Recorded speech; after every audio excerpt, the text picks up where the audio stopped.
जय हिंद दोस्तों।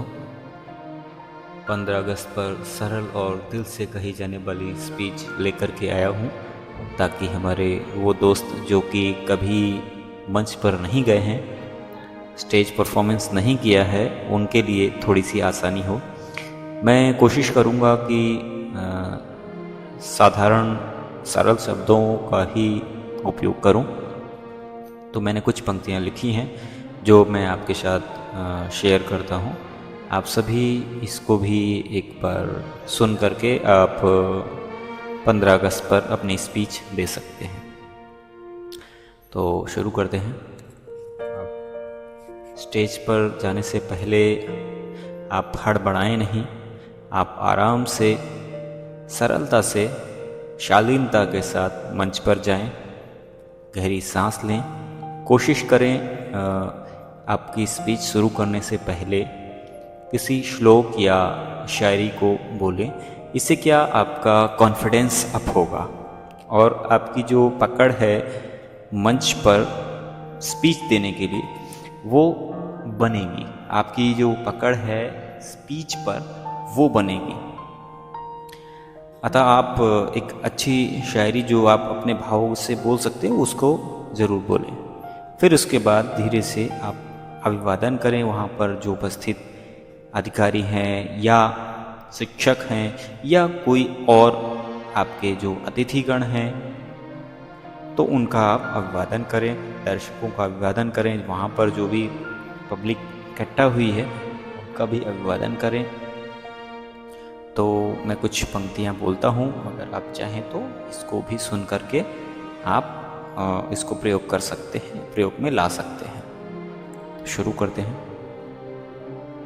नमस्कार भाइयों, बहनों, गुरुजनों और मेरे प्यारे साथियों, आप सभी को स्वतंत्रता दिवस की बहुत बहुत शुभकामनाएं।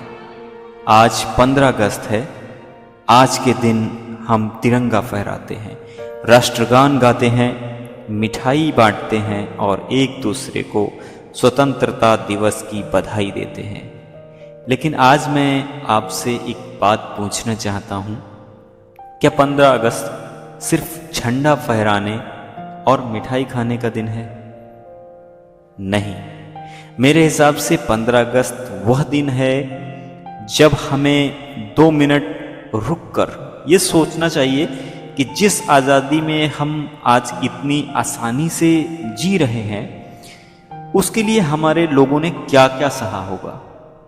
हमने किताबों में भगत सिंह का नाम पढ़ा है, चंद्रशेखर आज़ाद का नाम पढ़ा है, रानी लक्ष्मीबाई का नाम पढ़ा है, सुभाष चंद्र बोस का नाम पढ़ा है।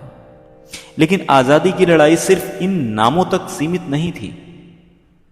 गांव का कोई किसान होगा, किसी घर का कोई नौजवान होगा, किसी माँ का बेटा होगा जिससे अपने हिस्से का त्याग किया होगा, जिसने अपने प्राणों की आहुति दी होगी। हो सकता है उसका नाम इतिहास की किताब में ना आया हो, लेकिन देश की आज़ादी में उसका योगदान जरूर रहा होगा। और आज हम आज़ाद हैं, तो अब सवाल यह है, हम अपने देश के लिए क्या कर रहे हैं? हम में से हर आदमी सीमा पर जाकर बंदूक तो नहीं उठा सकता, लेकिन क्या हम अपने गांव की सड़क पर कूड़ा फेंकना बंद नहीं कर सकते? क्या हम अपने बच्चों को पढ़ने के लिए प्रेरित नहीं कर सकते? क्या हम किसी गरीब बच्चे की पढ़ाई में थोड़ी मदद नहीं कर सकते? क्या हम सरकारी स्कूल, पंचायत भवन, सड़क या सार्वजनिक जगहों को अपनी संपत्ति समझकर उसकी देखभाल नहीं कर सकते? यही छोटी छोटी बातें मिलकर बड़ा देश बनाती हैं।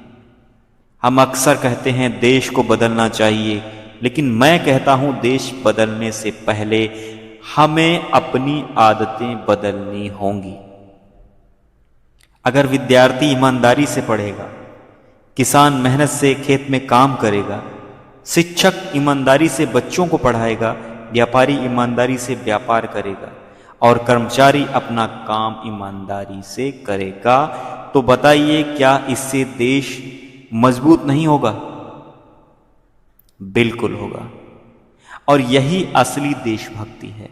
देशभक्ति सिर्फ यह नहीं है कि हम साल में एक दिन तिरंगे को सलाम करें। देशभक्ति तो उस दिन भी है जब तिरंगा हमारे हाथ में नहीं है, लेकिन हमारे दिल में भारत है। आज जब हमारे स्कूल में तिरंगा फहराया जाएगा तो हम सब एक पल के लिए अपने उन वीरों को याद करें जिनकी वजह से आज हम खुली हवा में सांस ले रहे हैं। यहाँ पर आप अगर स्कूल में स्पीच नहीं दे रहे हैं तो जिस जगह दे रहे हैं उस जगह का आप जिक्र कर सकते हैं। और अपने बच्चों से भी एक बात कहें, बेटा देश से प्यार सिर्फ नारा लगाने से नहीं होता। पढ़ाई में मेहनत करो, सच्चाई के रास्ते पर चलो, किसी कमजोर को मत सताओ, अपने आसपास सफाई रखो और बड़े होकर अपने देश के काम आओ। अगर हमारी नई पीढ़ी ने इतना भी सीख लिया तो समझिए हमारा स्वतंत्रता दिवस मनाना सफल हो गया।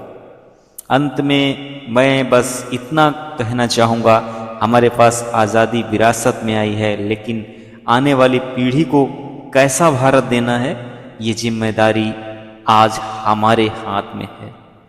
इसलिए तिरंगा आज भी ऊंचा है और हमेशा ऊंचा रहे। इसके लिए सिर्फ सीमा पर खड़ा जवान ही जिम्मेदार नहीं है, हम सब जिम्मेदार हैं। आइए आज अपने शहीदों को नमन करें, अपने देश का सम्मान करें और एक छोटा सा संकल्प लें कि देश से शिकायत करने से पहले देश के लिए अपना योगदान जरूर देंगे। इन्हीं शब्दों के साथ अपने आप विचार व्यक्त करके दर्शकों का दोबारा धन्यवाद करें कि उन्होंने आपको ये मौका दिया। आपके लिए बहुत अच्छा दिन है, आज का दिन बहुत ही खास है कि आज इस मंच पर आपको बोलने का अवसर मिला। और उनसे गुजारिश करें, उनसे प्रार्थना करें कि अगर आपके भाषण में, आपकी स्पीच में कुछ भी अच्छा हो तो उसको अपने जीवन में ज़रूर लाएं, क्योंकि अच्छी आदतें किसी से भी ग्रहण की जा सकती हैं। फिर आप उनको जय हिंद बोल करके आप स्टेज को आराम से छोड़ सकते हैं। आप बोल सकते हैं भारत माता की जय, वंदे मातरम, जय हिंद। तो दोस्तों ये एक भाषण छोटा सा मैंने तैयार किया था, जो कि जो लोग नहीं आज तक कभी